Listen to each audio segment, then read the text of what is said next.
Situé à 7 km de Bongouanou, Amonkro est un petit village de 500 habitants, mais totalement enclavé. Pas d'infrastructure scolaire, de l'eau potable, ni d'électricité.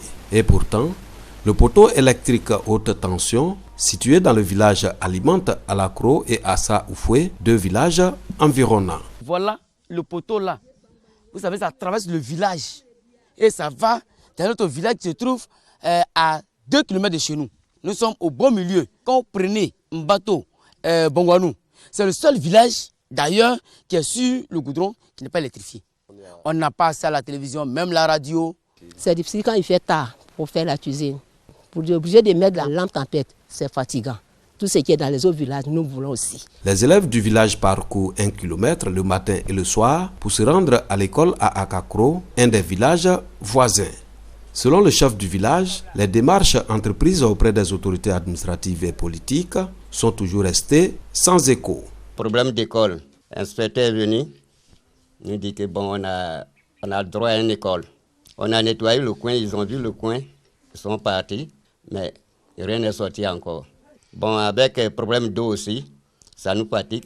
Le conseil régional du Moronou intensifie ses efforts pour satisfaire les besoins de développement des villages de la localité. Des taxes extra-communales ont été initiées et devront appuyer le financement des projets d'électrification et de construction des écoles dans la région. Il faut que le conseil régional puisse amener les populations à payer des taxes au plan local pour alimenter le budget du conseil qui jusque-là est principalement constitué de subventions de l'État. Engranger des recettes propres qui vont symboliser donc l'effort que les populations font pour financer leur propre développement. Les actions sont en cours. Il y a un volet électrification qui va prendre en compte tous les villages de 500 habitants qui ne sont pas encore électrifiés. Donc nous avons bon espoir que ça va être fait. La région du Moronou compte 117 villages, dont 13 sont encore non électrifiés.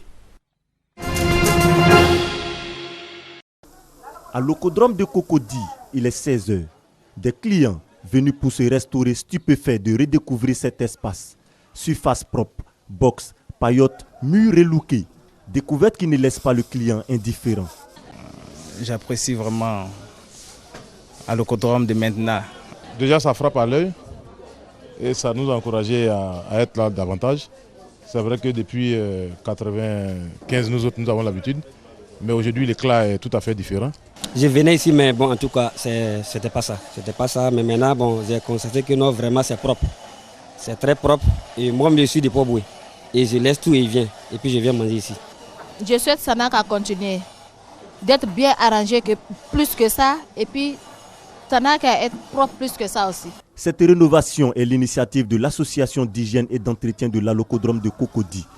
L'association existe depuis 2 mois. Elle a décidé d'apporter sa touche face aux nombreuses critiques de la clientèle. On n'a personne pour y faire, donc ça dure. Donc nous-mêmes, on s'est mis ensemble, un comité de jeunes. Et si on faisait ça, nous-mêmes, on vit dans ça. On met nos affaires à l'école dans ça. On loue des maisons dans ça. Donc si on délaisse, et puis il n'y a plus de clients. Parce qu'on dit c'est sale. Les membres de cette association ne comptent pas s'arrêter en si bon chemin. Ils prévoient mener des actions de sensibilisation afin de maintenir l'Alocodrome de Cocody sain. On a mené les campagnes de sensibilisation. Je pense que nous tous, on a compris le message. On a une équipe de suivi sur place. On demande aux maires vraiment de nous aider par rapport aux lampadaires. C'est ce que, franchement, c'est ça. Cette opération avait occasionné la fermeture de l'Alocodrome de Cocody pendant 2 jours. À l'occasion des fêtes de fin d'année, les clients de l'espace vont donc se restaurer en toute sérénité dans un cadre agréable. L'opération Balai devant ta porte a pour but d'amener les populations à renouer avec les bonnes habitudes de propreté à l'intérieur et autour de leur lieu d'habitation et de travail. Après les quartiers, les marchés, les gares routières, l'Agence nationale de salubrité urbaine ANASU veut impliquer les écoles primaires et secondaires. Un concours est donc initié avec 52 établissements scolaires en compétition. L'école primaire Amakebou dans la commune d'Agboville est lauréate de l'édition 2015 de ce concours spécial propreté en milieu scolaire. Nos espérances sont vraiment comblées parce que nous avons trouvé un cadre de vie très propre Nous avons visité les toilettes, elles sont bien tenues, les salles de classe sont bien tenues. Un embellissement parfait. Vous avez des arbres, des plantes vertes partout dans la cour et les élèves se tiennent bien. Et je pense que les objectifs sont atteints. Ça, c'est le fruit d'un travail de longue haleine. C'est depuis 4 ans, 5 ans. En fait, nous n'avons pas attendu qu'il y ait un concours avant de rendre notre école propre. Et chaque fois que nous avons l'occasion, nous faisons de notre mieux pour que l'école soit agréable et attirante. Donc, c'est le fruit d'un travail collectif. Les enseignants, les élèves, les parents d'élèves dessus. L'opération Balai devant ta porte a été mise en œuvre en mai 2012. L'implication des élèves dans cette opération chère à l'ANASU vise à inculquer les bonnes pratiques de salubrité aux tout petits afin de faire d'eux des éco-citoyens de demain. Relever les actions politiques et sociales menées par les bâtisseurs des royaumes Ashanti, Giama et Doma, afin de faire connaître la nature de leur apport. C'est l'objectif que veut atteindre le docteur Sékré, Kwame Frédéric, à travers son ouvrage scientifique intitulé « Les relations politiques entre les fondateurs des royaumes Ashanti, Giama et Doma, de 1600 à 1891 ». Cette œuvre de 385 pages, présentée comme un document scientifique et culturel, a été rendue publique. Selon Dr Sékré, elle est un moyen de vulgarisation des connaissances des bâtisseurs du passé au profit des générations présentes et futures. Je veux valoriser ce que nous sommes, nos ancêtres ont fait. Pour des raisons politiques, on ne doit pas en réalité s'entretuer, puisque je vous ai dit que nous avons des liens. Et donc les liens familiaux doivent pouvoir freiner ces dérives politiques. Les fondateurs du Djama, leur dynastie est une dynastie très ancienne. Déjà au 15e siècle, ils sont partis d'abord à Kufuhiman, où ils ont créé un royaume là-bas. Ensuite, il y a au troisième roi, Otumfo Asare, il y a eu quelques dissensions. Et donc c'est lui qui allait créer la chefferie de Asare Mankese, c'est-à-dire le pays fort d'Asare. Sékré Frédéric a aussi souligné au cours de sa présentation que les fondateurs de ces royaumes ont fait de la gestion collective de leur pouvoir un credo. L'auteur de cet ouvrage historique entend à travers différentes conférences parler de ce document scientifique en vue de mieux valoriser cette connaissance du passé.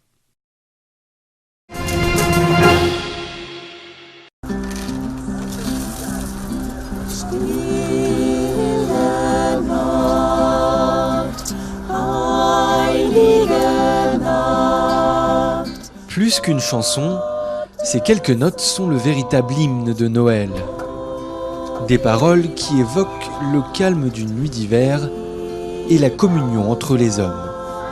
Dans ce village de l'Ouest autrichien, douce nuit, sainte nuit fait la fierté des habitants. Pour eux, la mélodie résonne d'une façon toute particulière.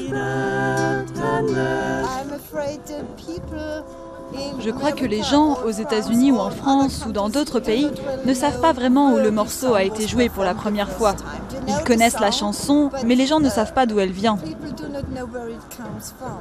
La réponse se trouve en Autriche, à la frontière avec l'Allemagne, dans la région de Salzbourg.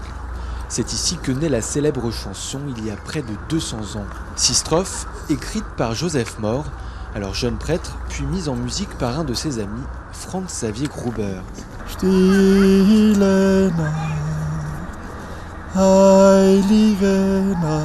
Les touristes se pressent par milliers à Oberndorf pour visiter la réplique de la chapelle où le morceau a été interprété pour la première fois à la veille de Noël.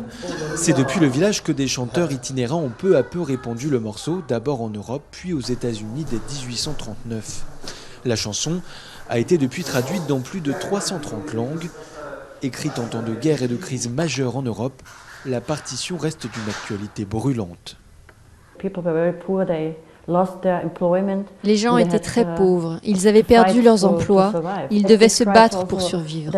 La chanson dit aussi que les gens devaient être bons les uns envers les autres, qu'ils devaient apprendre à pardonner, à vivre ensemble et qu'ils devraient essayer d'apprendre à mieux se comprendre. Le morceau ne compte plus les reprises d'Elvis Presley en passant par Miley Cyrus ou des groupes de métal. La version la plus insolite revient peut-être cette année à la Suède avec une composition interprétée par des chèvres pour une association caritative.